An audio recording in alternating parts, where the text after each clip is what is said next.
आप सभी का स्वागत है मेरे चैनल पर। मैं हूं डॉक्टर मनदीप दहिया।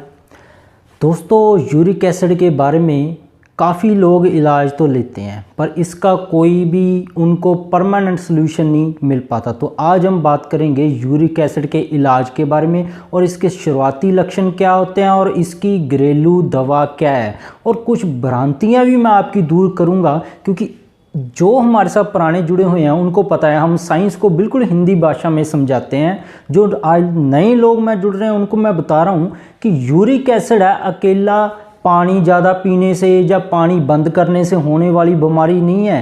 ये बहुत ही लंबी चौड़ी साइंस है और मैं आपको 5 मिनट के अंदर समझाऊंगा कैसे यूरिक एसिड को आप घर पे बैठकर ठीक कर सकते हैं। तो आप वीडियो को लास्ट तक देखिएगा ताकि कोई चीज़ छूट ना जाए। साइंस को आपको हिंदी में समझाने की कोशिश करूँगा। तो आप जल्दी से सब्सक्राइब कर लीजिए जो नए लोग हैं और बेल को दबाकर नोटिफिकेशन ऑन कर लीजिए। यूरिक एसिड के साथ कुछ जुड़ी हुई कॉमन भ्रांतियाँ हैं कि यह जवान लोगों में कम होता है, अगर जवानी में हो जाए तो बुढ़ापे तक चलता रहता है, जहाँ बुढ़ापे से ये ज़्यादा हो जाता है। ऐसा कुछ नहीं है, कोई ऐसी रिसर्च नहीं है।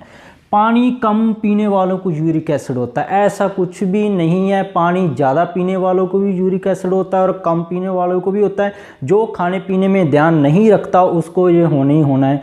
पानी का इसके साथ कंसर्न नहीं है। और दूसरा कि पानी ज़्यादा पीने से कम हो जाएगा, ये भी वहम है, ये आपकी बीमारी को और बढ़ा देता है। और यूरिक एसिड को हमेशा दिखाया जाता है कि ये नुकसान ही है। मैं आपको बता दूं, जितनी भी रिसर्च हुई है, यूरिक एसिड अगर आपका 5 से नीचे चले जाए तो आपको बहुत ज़्यादा नुकसान हो सकते हैं। क्यों? रिसर्च बताती है कि यूरिक एसिड एंटीऑक्सीडेंट है। एंटीऑक्सीडेंट जैसे कि आप मल्टीविटामिन वाले कैप्सूल खाते हो, रॉयटल खाते हो, ये कैंसर को बचाता है, मरीज को इम्यूनिटी को बढ़ाता है, सर्दी जुकाम खांसी ऐसी कई बीमारियों से ये बचाता है। अगर नॉर्मल, इसीलिए तो हमारी बॉडी में है, क्योंकि हमारे शरीर को हर रोज चाहिए, पर हमें दिखा क्या जाता है कि ये तो बहुत बुरी चीज़ है। इसलिए 5 तक यूरिक एसिड नॉर्मल होना जरूरी है। अगर 6 से ये बढ़ता है तो आपको दिक्कतें आनी शुरू हो सकती हैं। तो 6 से नीचे ही लाना है, इसको ख़त्म नहीं कर देना है। कहीं ऐसी मेडिसिन ले आए कि 4 तक पहुंच जाए तो आपके शरीर का बहुत नुकसान होगा। अब चलते हैं कि यूरिक एसिड होने के कारण क्या क्या हो सकते हैं। पहले कारणों के बारे में जान लेते हैं। यूरिक एसिड होने का पहला कारण है प्यूरिन। प्यूरिन, आप ये फोटो देख रहे हो कि मीट में प्यूरिन होता है और पालक में प्यूरिन होता है। तो ऐसी सब्जियां प्यूरिन वाली ज़्यादा खा रहे हो जो डायरेक्ट यूरिक एसिड बढ़ाती हैं। प्रोटीन है, जैसे घी है, दालों के अंदर बहुत ज़्यादा प्रोटीन है, देसी घी के अंदर, तो ये भी ज़्यादा यूरिक एसिड बढ़ाता है। इन्फेक्शन चल रही है किसी को, कोई पुरानी ESR बढ़ा हुआ है, प्लेटलेट उसके कम चल रहे हैं, या किसी और बीमारी है, उसको जोड़ों की गठिया हुआ है, तब भी यूरिक एसिड साथ में बढ़ जाता है। तो तब यूरिक एसिड की दवाई खाने से कभी भी यूरिक एसिड कम नहीं होता, पहले इन्फेक्शन का इलाज करना पड़ेगा। इसलिए आधे लोग गलत दवाइयाँ खा लेते हैं जल्दबाजी में आकर। लीवर है, कईयों का फैटी लीवर हो जाए उनको यूरिक एसिड हो जाता है। मेडिसिन जो खाते हैं, खास करके जो अल्कोहल वाली 5-5 मेडिसिन उठाकर खाने लग जाते हैं। और दूसरा, जो खून पतला करने वाली दवाइयाँ खा रहे हैं या BP की मेडिसिन खा रहे हैं, उनका यूरिक एसिड बढ़ना ही बढ़ना है। तो उनके लिए भी ये वीडियो है कि सेफली तरीके से कैसे यूरिक एसिड का परमानेंट इलाज करें। जो लोग शराब ले रहे हैं, किसी को पुरानी बीमारी चल रही है, चाहे एलर्जी की, चाहे खांसी की, चाहे जोड़ों की, उनका भी यूरिक एसिड बढ़ जाता है। उनका इलाज उसके हिसाब से चलता है। किसी को एलर्जी है खाने पीने वाली चीज़ें से, उनका भी यूरिक एसिड बढ़ जाता है। एसिडिटी जिनको ज़्यादा रहती है, एसिडिटी का भी डायरेक्ट लिंक यूरिक एसिड के साथ है। जो लोग कार्ब्स ज़्यादा खाते हैं, कार्ब्स होता है जैसे आलू में बहुत ज़्यादा कार्बोहाइड्रेट होता है, तो आलू जब आप खाएंगे यूरिक एसिड बनता है। तो ऐसे नहीं करना है, कार्ब आपने ध्यान में रखना है। शुगर, जो लोग चीनी खाते हैं उनका भी यूरिक एसिड कंट्रोल नहीं होता है, चाहे कितनी मर्जी मेडिसिन खा लें। तो ये तो कारण। अब चलते हैं इसके लक्षण क्या क्या आते हैं यूरिक एसिड जब बढ़ने लग जाए। पहले तो आपको थकान होने लगेगी। छोटे जोड़ों में दर्द सबसे ज़्यादा पहले होगा, क्योंकि यूरिक एसिड है देसी चीनी की तरह, बहुत पतले पतले कण होते हैं इसके। तो पहले ये छोटे जोड़ों में जमना शुरू होता है।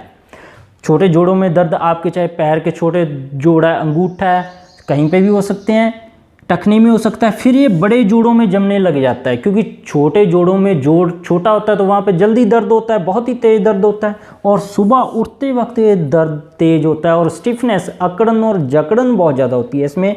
और अगर इसको ऐसे ही दवाइयाँ खाते रहें, कारण का कुछ पता ना हो, पता हो कि आपका यूरिक एसिड हार्ट की मेडिसिन की वजह से बढ़ रहा हो, आप कहीं से भी मेडिसिन सुनकर खाए जा रहे हैं, यूरिक एसिड कम करे जा रहे हैं, तो उससे क्या होता है, ये बड़े जोड़ों की तरफ बीमारी बढ़ जाती है, आर्थराइटिस, नी, घुटना खराब हो जाता है।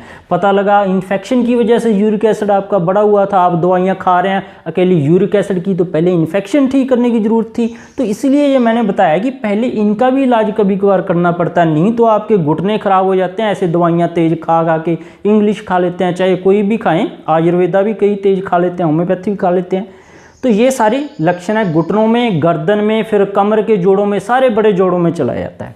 अब चलते हैं कि इसका इलाज क्या है। इलाज है सबसे पहले कि पता करें कि यूरिक एसिड अकेला, जैसे कि हमने देखा है कि एक तो बीमारियों से यूरिक एसिड बढ़ता है, एक प्यूरिन, कार्ब्स और शुगर और एलर्जी की खाने पीने वाली चीज़ों से बढ़ता है। तो हमने पहले देखना पड़ेगा कि खाने पीने वाली चीज़ों से बढ़ने वाला यूरिक एसिड है या इन्फेक्शन वाला है, फिर ही हम आपका इलाज करने पाएंगे परमानेंट। तो टेस्ट करवाना है, ESR का आपका बढ़ा हुआ तो नहीं हुआ है, CRP तो नहीं आपका बढ़ा हुआ, आपको किसी खाने पीने वाली चीज़ से एलर्जी तो नहीं है, आपका CBC रिपोर्ट तो नॉर्मल है। तो इनसे हमें पता लगेगा कि आपको इन्फेक्शन वाला है या खाने पीने वाला है, फिर इनसे डिक्लेयर हो जाएगा, फिर हम चलेंगे इलाज की तरफ। तो मैं आपको कुछ घरेलू उपाय बताता हूँ, कुछ दवा बताता हूँ जिनको आप लेकर यूरिक एसिड को आराम कर सकते हैं।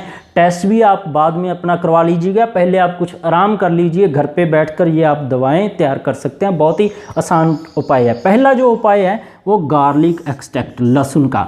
आपने क्या करना है, लहसुन है एक पूरा पीस ले लेना है, 15-20 होती हैं उसके अंदर छोटे छोटे टुकड़े, उनको एक गिलास बड़े पानी के अंदर मिक्सी के अंदर डालकर पूरा पीस लेना है। उसको फिर 3 दिन के लिए फ्रिज में लगा देना है। लहसुन कच्चा खाने से कोई फ़ायदा नहीं होता, वो 3 दिन तक पुराना हो जाएगा। उसके बाद हर रोज़ 10 ml 1 कप गुनगुने पानी के अंदर सुबह ले लिया करना है। तो आपका दर्द, यूरिक एसिड, एसिडिटी धीरे धीरे कम होने लग जाएगी।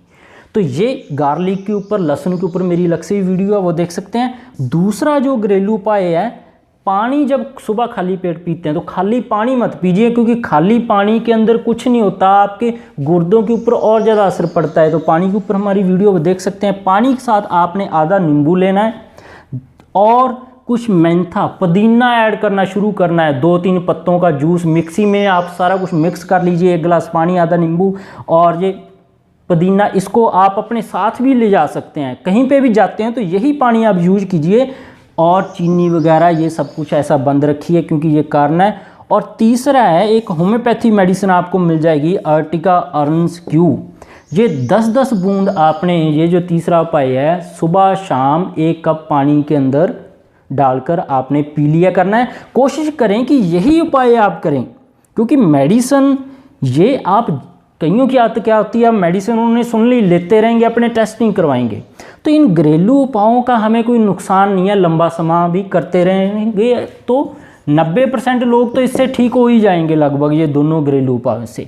अब 10% रह जाएंगे जिनको इन टेस्ट का करवाने पड़ेंगे परमानेंट ठीक होने के लिए। तो होप है आपको सारा समझ आ गया होगा कि यूरिक एसिड बढ़ने के कारण क्या है, लक्षण क्या है, इसका उपचार और दवा क्या है। तो इसके लिए अलग से खुराक की मैं वीडियो बनाऊंगा नेक्स्ट, वो भी आप जरूर देखिएगा। हमारे साथ बने रहने के लिए आप हमें सब्सक्राइब कर लें, बेल को दबाकर नोटिफिकेशन ऑन कर लें। इसके बिना भी मेरे चैनल पर बहुत सारे हेल्थ टॉपिक्स पर वीडियोज़ हैं, चाहे गठी है, चाहे एलर्जी है, चाहे किसी की इम्यूनिटी लो है, चाहे किसी को इनफर्टिलिटी है और कैंसर है, अलग अलग तरह के, पेट की, चमड़ी की बीमारियां हैं, गुर्दे किसी के फेल हैं, हार्ट का किसी का ऑपरेशन होने वाला है, उसको डॉक्टर ने बोल दिया ऑपरेशन कराओ, हार्ट 25% तक रह गया है। तो ऐसी सभी लाइलाज बीमारियों के ऊपर मेरे चैनल पर वीडियोज़ हैं, प्लेलिस्ट आप देख सकते हैं। तो वीडियो को शेयर और लाइक करना मत भूलिएगा और हमारे साथ बने रहिएगा नेक्स्ट वीडियो तक। वीडियो देखने के लिए आप सभी का बहुत